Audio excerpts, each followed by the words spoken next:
হবিগঞ্জে বন্যা পরিস্থিতি স্বাভাবিক হয়ে উঠছে। পানি কমায় জনজীবনে স্বস্তি ফিরলেও ভেসে গেছে পুকুরের মাছ ও রোপা আমন। বিপাকে পড়েছেন খামারিরা।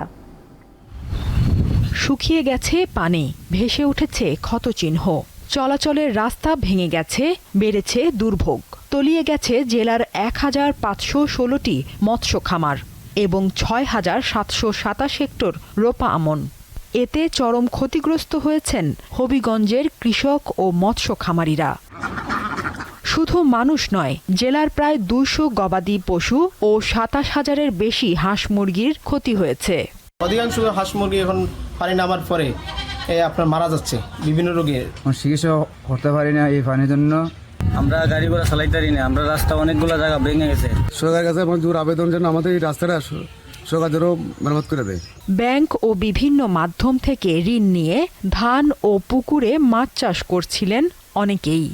ভয়াবহ এই বন্যায় সব হারিয়ে এখন দিশেহারা সবাই। আমার বন্যা পানিতে আমার সর্বমোট ১ কোটি টাকা মাছ গেছে। আমি ২০ লাখ টাকা ঋণ আনছি। ২৫০-৩০০ গ্রাম ওজনের মাছ, সব মাছ গেছে, একটা মাছও নাই। বিরাট লস।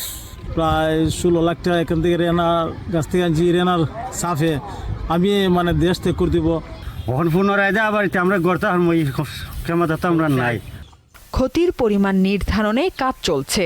খামারিদের ক্ষতি পুষিয়ে নিতে কাজ করছে জেলা প্রশাসন। আমরা কৃষি অধিদপ্তর এবং মৎস্য অধিদপ্তরকে বলেছি, তারা আমাদেরকে যে তালিকা দিবেন ওই তালিকার আলোকে আমরা মন্ত্রণালয় বরাবর লিখব এবং মন্ত্রণালয় থেকে তাদের পুনর্বাসন এবং এই ক্ষতি যাতে তারা কাটিয়ে উঠতে পারে ওই জন্য ওনারা আমাদেরকে যেসব প্রণোদনা দিবেন আমরা অতি দ্রুত বিতরণ করে দিব।